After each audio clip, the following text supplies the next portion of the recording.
जिसको आप अवॉइड कर रहे हैं, लिखने की हिम्मत नहीं कर रहे हैं, वो यही चीज है।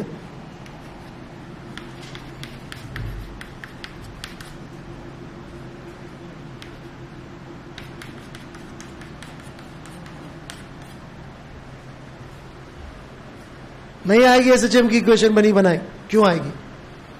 इसका डिस्प्लेसमेंट अपनी मीन पोजीशन से x2 हुआ है, लेकिन जो इसमें फोर्स लग रहा है वो थोड़ी कि x2 लग रहा है, वो तो टोटल एक्सटेंशन के हिसाब से लगेगा k of x1 plus x2। आप चाहते हैं कि अपन सीधे कोई ऐसी इक्वेशन लिख ले कि आंसर आ जाए, कोई भी अननोन की टर्म्स में लिखना ही नहीं चाहते। बेसिकली फिजिक्स में ये चीज इज द रीजन कि आपसे चीजें नहीं होती है, क्योंकि आप डरावनी चीजें लिखते नहीं हो, उसकी जगह तुक्का मारते हो कि ये वाली लिख देते हैं, आगे वाली काम हो जाएगा।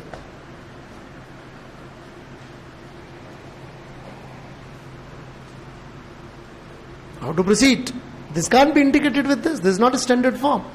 But giving argument of momentum, we can say displacement of center of mass must be 0. Hence m1 x1 minus plus m2 x2 must be equals to 0. We can replace based on x1 plus x2 is equals to x and this. Okay?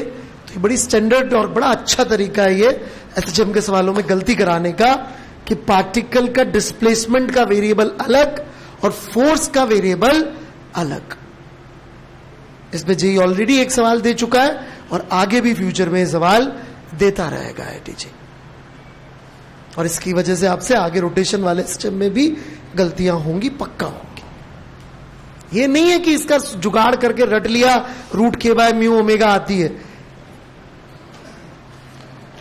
JEE advance देख लीजिए, चाहे तो 2 minute, आपको मैं JEE का flavour नहीं मालूम पड़ेगा तो करोगे क्या? सारी जिंदगी ऐसे ही टाइम पास पढ़ते रहोगे।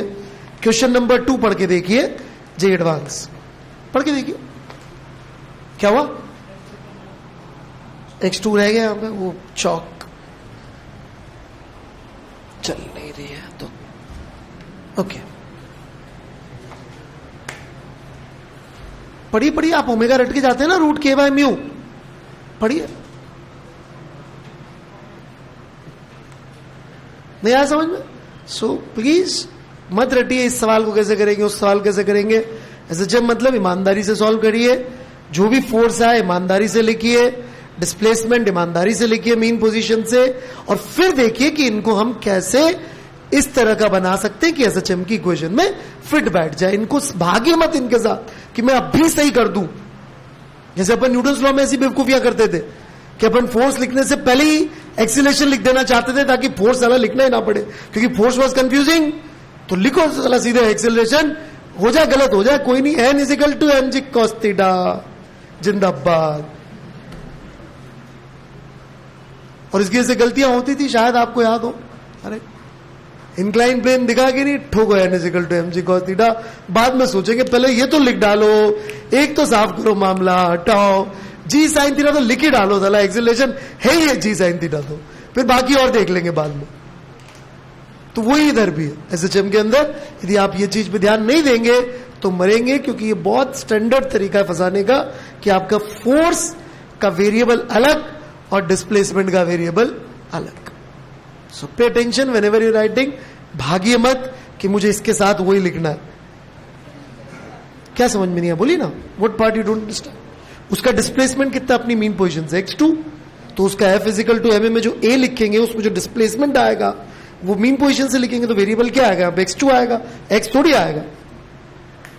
और स्प्रिंग कितनी एक्सटेंडेड है, लेकिन ये वाला ब्लॉक भी x1 खींचा है, तो x1 प्लस x2, तो फोर्स तो kx1 प्लस x2 लिखेंगे। अब ये तो इंटीग्रेट हो ही नहीं सकता, ये तो एसएचएम की स्टैंडर्ड फॉर्म है ही नहीं, तो कैसे सॉल्व करेंगे? Displacement of centre of mass 0 है, minus m1 x1 plus m2 x2 is equal to 0, और x1 प्लस x2 की वैल्यू x है। इसको हम पूरा का पूरा x2 में कन्वर्ट कर देंगे तो इसके एसएचएम की इक्वेशन आ जाएगी, x में नहीं x2 में। क्यों?